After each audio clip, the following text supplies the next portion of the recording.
Have you ever given correction as a leader and it just fell totally flat? It just didn't work. In fact, it created more of a wedge than a bridge. You can't always avoid a negative reaction, but you can certainly take some steps to help things go right.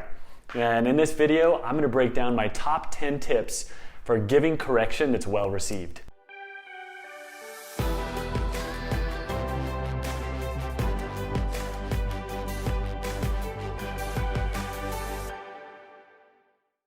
All right, welcome back. If you're new to the channel, my name's Ben Ward, and I've led sales teams for over 2 decades, and I like to talk about leadership principles that inspire high performance and how to draw out the very best in the people that you lead. If you're responsible for inspiring, motivating, coaching, teaching, training, and lifting your team to higher ground, and you want to continue learning and growing on how to do this as a leader, then this channel was created for you. Hit the like button, subscribe, helps more leaders see these videos. And if you don't like it, give it a thumbs down. I want to hear from you either way. Listen, here's the thing. The more crucial the conversation, the less likely we are to handle it well. And if you followed the 5 checks before you correct tips that I've shared with you in past videos, then you're set up for success, and it's time to have the conversation. And I mentioned 8 tips in my last video, but I've added 2. And we're gonna have some fun, and we're gonna do this David Letterman top 10 style.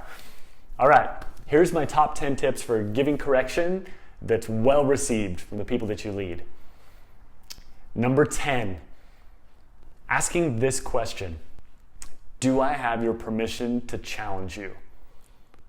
It's called the golden question, just right up front. Do I have your permission to challenge you? And that opens them up and invites them to unlock the resistance for what the conversation is going to be. So start with that question. Number 9, a great phrase to share with them, and it has to be congruent. It has to be, when I say congruent, I mean it means your thoughts, your words, and your feelings all need to be in alignment when you say this. I could be wrong. I often am. It's an incredibly disarming phrase. And it's a tentative phrase, not wimpy. But being tentative means avoiding absolutes, like coming across like you're always right and they are wrong. You don't want to come across that way. You want to come across tentative. And that phrase, like, I could be wrong, I often am, is a great disarming phrase. Number 8, I'm sorry if there was a miscommunication. It wasn't my intention. This allows you to take responsibility and say, look, if there was a misunderstanding, I apologize. Number 7, avoid words that are absolutes, such as always or never. You always do this. You never do this. Avoid those words. And also the word but, where you start sharing a compliment and you let them know something about them that you appreciate, and then it's a big but. But now we're going to launch into this other conversation, which is the real intent. Avoid that. If you have to have a transition word, use the word and. Hey, I do appreciate your contribution here in the team. And with that, I think that there's even an opportunity to have that contribution be even more, right? Or whatever it is that you're going to be sharing with them. But the word and, avoid the word but, avoid always and never. Number 6, this comes from Kim Scott, radical candor. And there's 4 elements of radical candor. It's care personally, challenge directly, avoid ruinous empathy, and avoid manipulative insincerity. Now, manipulative insincerity happens when you don't care enough about them personally to challenge them directly. And ruinous empathy happens when we enable people in mediocrity, where we're unwilling to have the necessary conversations to help them grow and develop, the conversations that are needed, like the one you're having right now. A great question to ask yourself to avoid ruinous empathy is, who am I sacrificing on the altar of my niceness? Think about that. Who am I sacrificing on the altar of my niceness? The surest way to undermine a great employee is by tolerating a bad one. All right, number 5, content communicate. Make sure you clearly state what the problem was in your mind, what it is we are addressing, and how you expect them to adjust moving forward. Now, there's a simple 3-part formula to help you content communicate. The first part, summarize the facts. Unemotional, undisputable. And 2, express your thoughts and feelings. What are your thoughts and feelings about it? 3, clearly state your wants and needs, the expectations you have. All right, number 4, take radical responsibility as the leader. Now, I learned this phrase I'm going to share with you while I was leading teams over the years, and I've just found that it's true. The leader who takes the blame is the leader who remains. Now, I'm not talking about going and falling on the sword all over the place, but as you take radical responsibility and you as the leader step up and take bullets for your team will follow you. And when it's time for you to give correction and help guide and coach and teach and train them, they're gonna listen to you. They know that you're in the front lines, you're taking bullets for them. The leader who takes the blame is the leader who remains.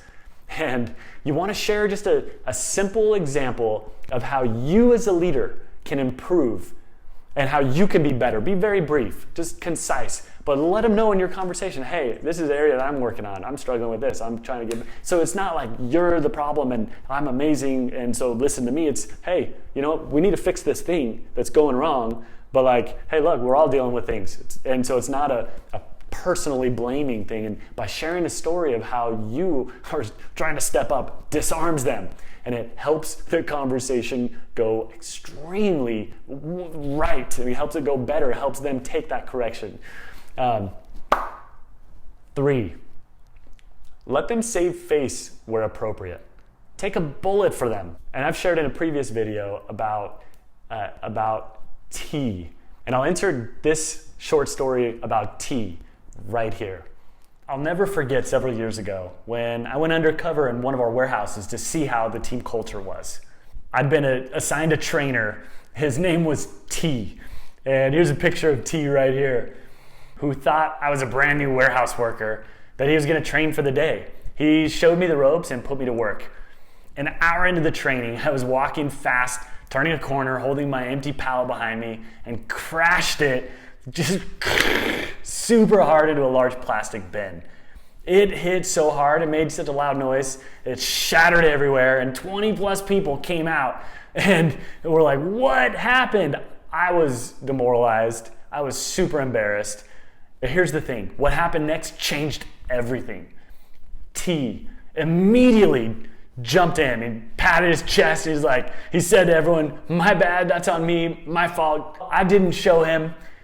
T took full responsibility. He took it. He took a bullet for me. He let me save face.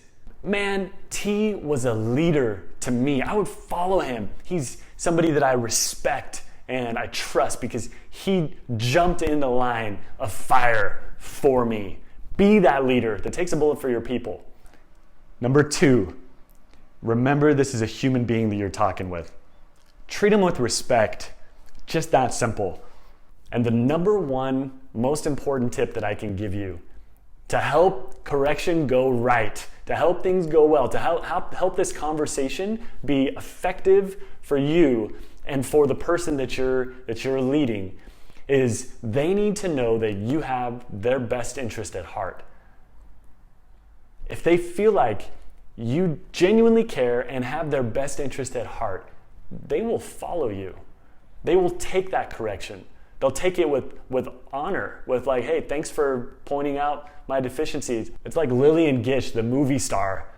She said, I really appreciate it when people come back and tell me what I've done wrong. It's the kindest thing they can do for me. It's powerful. And if they know that you have their best interest at heart, that's how they'll feel. If they feel like you don't genuinely have their best interest at heart, no matter what you say, it's not going to come across to them in a way that's going to inspire them to be their best. It's going to inspire them to make the changes that will help themselves and also help the team, and it will undermine your leadership. I challenge you that if you take the time it takes, it will take less time as a leader as you guide, mentor, coach, train, teach, correct the people that you lead.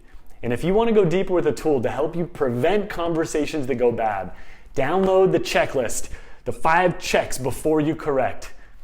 And checking off these 5 boxes before you launch into correction mode will lead to increased productivity, mutual respect, greater rapport, and higher results with the people that you lead.